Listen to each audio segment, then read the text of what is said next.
উপদেষ্টাদের safe exit নিয়ে অনেক আলোচনা হচ্ছে এখন এবং বেশ কিছু রাজনৈতিক নেতারা এই ব্যাপারে কথা বলেছেন, পার্টিকুলারলি এনসিপির নাহিদ এবং সার্জিস তাদের পালানোর পথ নিয়ে অনেক কথাবার্তা বলেছেন।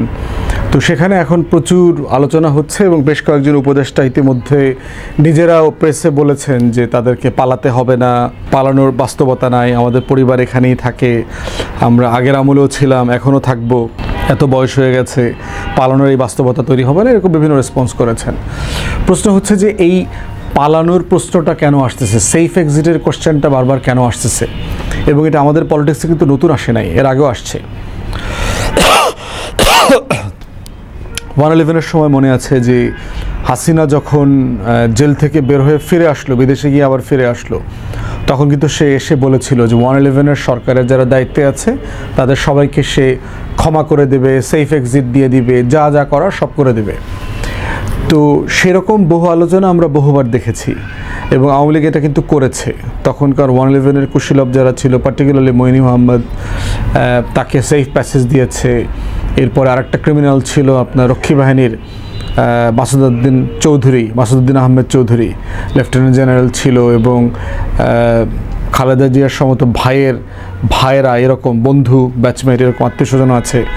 বিএনপি সরকার এই মইনু আহমেদ, মাসুদউদ্দিন আহমেদ চৌধুরীর মতো এই ক্রিমিনাল গ্যাংকে সুপারসিড করে অনেক নিচ থেকে উঠায় আনা জেনারেল বানাইছে, বড় বড় দায়িত্ব দিচ্ছে শুধুমাত্র তার এলাকার লোক হওয়ার কারণে, এবং তারাই তাদের জীবনের সবচেয়ে বড় বেইমানিগুলো করেছে আর কি। তো সেই জায়গাতে সেফ এক্সিট আওয়ামী লীগের লোকরা কিন্তু দিয়েছে এই ক্রিমিনালগুলোকে, এবং দেখেন কিভাবে দিয়েছে। এই যে মাসুদউদ্দিন আহমেদ চৌধুরী, এই যে ফেক জেনারেল, এই লোকটা জাতীয় পার্টির ব্যানারে এমপি হয়েছে, সে অস্ট্রেলিয়াতে অ্যাম্বাসেডার ছিল, রেস্টুরেন্ট ব্যবসা, আদম ব্যবসা থেকে শুরু করে শত শত কোটি টাকা লুটপাট বাণিজ্য সবই করেছে এই লোক। অতএব সেফ এক্সিট কিন্তু ছিল আওয়ামী লীগের আমলে, তাদেরকে বিচারের মুখোমুখি করা হয় নাই। এবং একইভাবে দেখলাম যে এনসিপির নেতৃবৃন্দ এই কথাটা বলবার আগেই বাংলাদেশের আমলাদের, আমাদের ব্যুরোক্রেসির একটা প্রোগ্রাম ছিল অ্যাডমিনিস্ট্রেটিভ সার্ভিস অ্যাসোসিয়েশনের, সেখানে দেখলাম যে বিএনপির যিনি পিএস ছিলেন, খালেদা জিয়ার পিএস এখনও আছে, বিএম সাত্তার সাহেব, উনি প্রকাশ্যে বললেন যে 8 জন অ্যাডভাইজারের ব্যাপারে তাদের কাছে নথিপত্র আছে, এটা প্রকাশ করা হবে, এই ধরনের হুমকি দিলেন। এবং যদিও দিনে এগুলো এখনও প্রকাশ করা হয়নি আর কি, এটা ডিসেম্বরের মধ্যে নাকি সব প্রকাশিত হবে। তো এই রকম বাস্তবতায় আমাদের সেনাপ্রধানের ব্যাপারে এই কথাটা বলা হচ্ছে, আর্মড ফোর্সেসের যারা দায়িত্বে আছেন, 3 বন্ধু 3 বাহিনীর প্রধান, তো ওনাদেরও সেফ এক্সিট নিয়ে আলোচনা হচ্ছে, যে কারণে বিএনপি নেতৃবৃন্দদের সাথে ওনাদের খুব বেশি ওঠা বসা আছে, চলাফেরা আছে। ওনাদের মধ্যে কেন এই আননেসেসারি ভয়গুলো কাজ করতেছে এটা আমাদের কাছে পরিষ্কার না আর কি, যে কেন ওনারা এটা বোধ করছেন। তো এই সেফ এক্সিটের আলোচনাতে আমার কাছে মনে হয়েছে নাহিদ সার্জিসের জায়গা থেকে বিষয়টা হচ্ছে আসলে ফ্রাস্ট্রেশনের জায়গা, যে গণ অভ্যুত্থানের পরে যাদেরকে তারা এত আশা ভরসা আস্থা নিয়ে দায়িত্ব অর্পণ করেছিল, তারা আসলে কতটুকু পারফর্ম করছে, কতটুকু ডেলিভার করতেছে। অধিকাংশ উপদেষ্টাদের আসলে পারফরমেন্স খুবই বিলো এক্সপেকটেশন। গতকালকে দেখলাম একজন উপদেষ্টার মন্ত্রণালয় থেকে সেনা কল্যাণ সংস্থাকে 550 কোটি টাকার কাজ দিয়ে দেওয়া বলছে, কাজ দিয়ে দিয়েছে আর কি। এটা ভেটিং করা, যে এই ডাইরেক্ট প্রকিউরমেন্ট মেথডে গেলে যে এটা খুব অন্যায় হবে ব্যাপারটা এরকম না, এটা যে টেন্ডারিংয়ে করা যেত না ব্যাপারটা তাও না, কিন্তু রাষ্ট্র কেন এটা ডিসিশন নিল সেরকম কোনো জিনিস আমরা জানি না। আমরা দেখলাম যে মন্ত্রণালয় থেকে 550 কোটি টাকার একটা কাজ সেনা কল্যাণকে দিয়ে দেওয়া হয়েছে। তো সেনা কল্যাণকে অথবা আর্মির কর্পোরেশনকে দেওয়া আদৌ ব্যবসা বাণিজ্য ঠিক কিনা ভিন্ন আলোচনা, ওখানে যাচ্ছি না। তো এই রকম বহু উপদেষ্টা দেখতেছি গোপনে টোপনে বিভিন্ন রাজনৈতিক দল নেতাদের সাথে দেখা সাক্ষাৎ করা, সম্পর্ক রাখার কাজ করছে। অতএব সেই জায়গা থেকে এই প্রশ্নগুলো বারবার ফিরে আসতেছে যে আসলে এই উপদেষ্টাদের অনেকের ভিতরে এই ভয়টা কাজ করতেছে কিনা। যারা বোধ করতেছে তারা কিছু দুষ্টামি করেছে, যারা বোধ করতেছে তারা কিছু কিছু অন্যায্য কাজ করেছে, যারা বোধ করতেছে যে তাদের বন্ধুবান্ধবের টাকা পয়সা ব্যবসা বাণিজ্য লুক আফটার করবার দায়িত্ব তাদের পরিবারের কোনো না কোনোভাবে নেওয়া হয় নাই, ঠিক হয় নাই, সেই বিষয়গুলো আছে। এখন প্রশ্ন হচ্ছে আওয়ামী আমলের অলিগার্কদের, ক্রিমিনাল গ্যাংদের টাকা পয়সা সম্পত্তি দেখাশোনার ব্যাপার কি শুধু উপদেষ্টাদের? এটা রাজনৈতিক দলের নেতারা করছে না? এসালামের টাকা, বসুন্ধরার টাকা কি বিভিন্ন রাজনৈতিক দল খাচ্ছে না? তাদের ব্যবসা বাণিজ্য কি বিভিন্ন রাজনৈতিক দলের নেতারা দেখভাল করছে না? অতএব সেই জায়গাতে কিন্তু রাজনৈতিক দলগুলোও কিন্তু এটার প্রভাব মুক্ত না। অতএব সেই জায়গায় সেফ এক্সিটের আলোচনাটা যেন শুধুমাত্র উপদেষ্টা কেন্দ্রিক না হয়।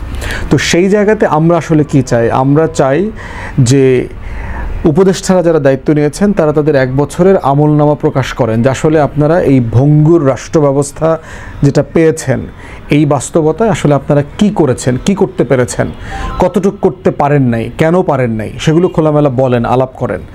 আপনারা এই সুশীল সমাজের সদস্যরা বিএনপি আওয়ামী লীগের রাজনীতিবিদদেরকে সম্পদের হিসাব দেওয়া, এইটা দেওয়া সেটা দেওয়া, নির্বাচন কমিশনকে আরও বেশি জবাবদিহিতামূলক করা, এগুলো নিয়ে তো প্রচুর কথা বলেছেন, সভা সেমিনার করেছেন। আপনারা কেন আসার পরের দিন 1 সপ্তাহের ভিতরে আপনাদের সম্পদের হিসাব দিলেন না, রাষ্ট্রের কাছে জমা দিলেন না? 1 বছর পরে কেন দিলেন না যে কয় টাকা বাড়লো, কয় টাকা কমলো? কেন আপনারা এই আপনাদের কাজের পারফরমেন্সের ডিপার্টমেন্টগুলোর আমলনামার খতিয়ান দিলেন না? এই কথাটা কিন্তু মাননীয় প্রধান উপদেষ্টার সামনে আমি বহুবার বলেছি, একাধিকবার বলেছি, এবং এইটা প্রেসে বলবার পরে একমাত্র ব্যক্তি যার ব্যাপারে আমি জানি সেটা হচ্ছে বিডার চেয়ারম্যান আশিক চৌধুরী। উনি ফেসবুকে স্ট্যাটাস দিয়ে ওনার কাজের আমলনামার একটা দিয়েছেন, যে উনি কী কী কাজ এখন পর্যন্ত করেছেন, কোনটা করবার চেষ্টা করছেন, কোনটা করবার পরিকল্পনা আছে, একটা বিস্তারিত বিবরণ দিয়েছেন, এবং এই জন্য আমরা ওনাকে ধন্যবাদও দিয়েছি। কিন্তু বাকিরা কেন করলেন না? এবং অধিকাংশ উপদেষ্টা প্রেস ফেস করেন না। তারা আসলে মানে কী দায়িত্ব পালন করছেন, তাদের জবাবদিহিতা কোথায়? তাদের কোনো না কোনো ফর্মেতে অ্যাকাউন্টেবল থাকতে হবে, যে আপনি মাসেও একটা ব্রিফিং করেন না, যে এই মাসে আপনি কী করলেন, কী করলেন না। আন্দোলন হইতেছে, এখানে আমরা দেখলাম যে এর আগে আমরা তথ্য আপনাদের 72 দিনের অবস্থান কর্মসূচি দেখলাম, সমাজ কল্যাণ মন্ত্রণালয় সমস্যাটা সমাধান করতে পারে নাই। ভুজুং ভাজুং হাবি জাবি হাঙ্কি বাঙ্কি করিডরে এই করতেছি, করে দিচ্ছি, এই যে পুরো একটা বাটপাস, সচিব, পিডি, ডিপিডি, এই যে পুরো একটা আওয়ামী গ্যাং জমা হয়েছে এটার পাশে, এইগুলো আবার এখন এডিশনাল সেক্রেটারি হইতে চায়, সচিব হইতে চায়। এই পুরো গ্যাং নিয়ে মাননীয় উপদেষ্টার কোনো মাথা ব্যথা নাই, তিনি এই গ্যাং পরিষ্কার পরিচ্ছন্নতা করতেছেন না। এই গ্যাংয়ের অনেকের ব্যাপারে দুদকে অভিযোগ জমা পড়েছে, মহিলা সংস্থা, তাদের যারা সিইও আছে, নির্বাহী কর্মকর্তাদের ব্যাপারে তদন্ত চলতেছে। এই পুরো গ্যাং কিন্তু কোনো না কোনো ফর্মে জবাবদিহিতার আওতায় আসতে হবে। ঠিক একইভাবে দেখলাম মন্ত্রণালয় এই কাজটা করতে সিভিয়ারলি ফেল করেছে। এরপরে দেখলাম যে শিক্ষকরা আন্দোলন করতেছে, মাদ্রাসার টিচাররা যারা আছেন, ইবতিদায়ীকে প্রাইমারি স্কুলের স্ট্যাটাস তারা চাচ্ছে। শিক্ষকদের যারা ন্যাশনাল যে টিচারদের রেজিস্ট্রেশন আছে, এই রেজিস্ট্রেশন প্রক্রিয়াতে প্রচুর অনিয়ম হয়েছে, ভাইভাতে অনিয়ম হয়েছে। তারা বোধ করছে এখানে হাজার হাজার লোকদেরকে অন্যায্যভাবে ভাইভা থেকে বঞ্চিত করা হয়েছে এবং চাকরি দেওয়া হচ্ছে না। তারা এখানে 42-43 দিন ধরে প্রেস ক্লাবে আমরণ অনশন কর্মসূচি করতেছে।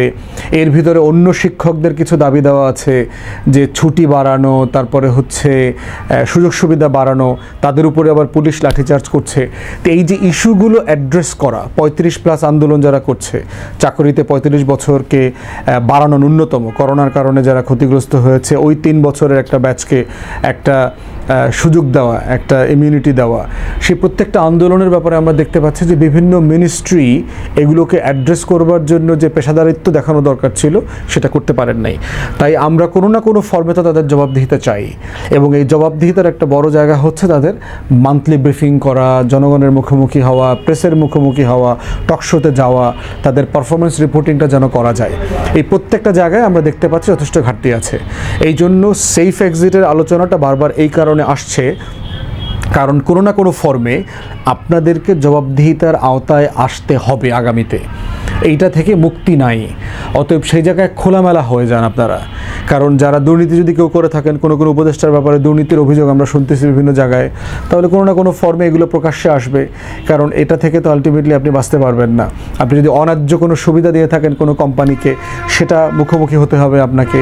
আপনি যদি ন্যায্যতার সাথে ইস্যুগুলোকে হ্যান্ডেল না করেন, যে সকল আমলাদের কারণে করা যায় নাই, সেগুলোকে জবাবদিহিতার অধীনে আসতে হবে। তো সব মিলিয়ে হচ্ছে আমরা বোধ করছি যে এই সেফ এক্সিটের আলোচনাটা ওইখানে প্রত্যাশা, হতাশা এবং জবাবদিহিতা, স্বচ্ছতার জায়গা থেকে, যেটা পুরোটা মিলে হচ্ছে গুড গভর্নেন্স, সুশাসন। এবং আমরা অন্তর্বর্তীকালীন সরকারের কাছ থেকে এতটুকু আশা করতেই পারি, কারণ আপনারা ভোট ছাড়া, নির্বাচন ছাড়া আল্লাহর ওয়াস্তে উপদেষ্টা হয়েছেন, মন্ত্রী মিনিস্টার হয়েছেন, তো আপনাদেরকে তো জবাবদিহিতা করতে হবে কোনো না কোনো ফর্মে। এটা তো আমাদের পাবলিক অ্যাকাউন্টেবিলিটির জায়গা। তো সেটা আমরা দেখতে চাই। মাননীয় প্রধান উপদেষ্টাকে অনুরোধ করছি, প্রত্যেক উপদেষ্টার আমলনামার খতিয়ানটা পাবলিক করেন, আমরা সবাই যেন জানতে পারি যে তারা কি করেছে, কি করতে পারে নাই, সফলতা ব্যর্থতা পুরোটা মিলায়। ধন্যবাদ।